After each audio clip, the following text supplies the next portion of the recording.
മുഖ്യമന്ത്രിയുടെ ജനസമ്പർക്ക പരിപാടിയായ കരുതൽ 2014 ഇന്ന് തിരുവനന്തപുരത്ത് തുടക്കമാകും. 16,353 പരാതികളാണ് ഇതുവരെ ഓൺലൈനിൽ ലഭിച്ചിരിക്കുന്നത്. മുൻ വർഷങ്ങളിൽ വിമർശനമുയർന്ന കാര്യങ്ങളിൽ സമഗ്രമായ മാറ്റങ്ങളോടെയാണ് ഇത്തവണ ജനസമ്പർക്കം ക്രമീകരിച്ചിരിക്കുന്നത്.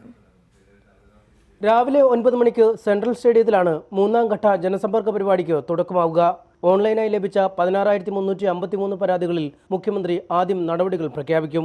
ഇതിൽ 13,449 എണ്ണത്തിൽ തീർപ്പായിട്ടുണ്ട്. ഇതിനു പുറമെ നേരിട്ടെത്തുന്ന പരാതിക്കാരെയും മുഖ്യമന്ത്രി കാണും.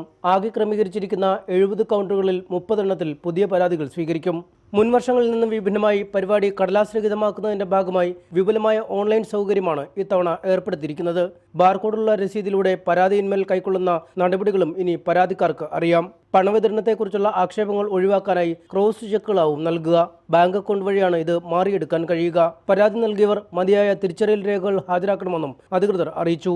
മുൻവർഷങ്ങളിൽ ആരോപണങ്ങൾ വരുന്ന സാഹചര്യത്തിൽ രോഗികളെ സ്ഥലത്തെത്തിക്കുന്നതിനും കർശന നിയന്ത്രണം ഏർപ്പെടുത്തിയിട്ടുണ്ട്. റിപ്പോർട്ടർ, തിരുവനന്തപുരം.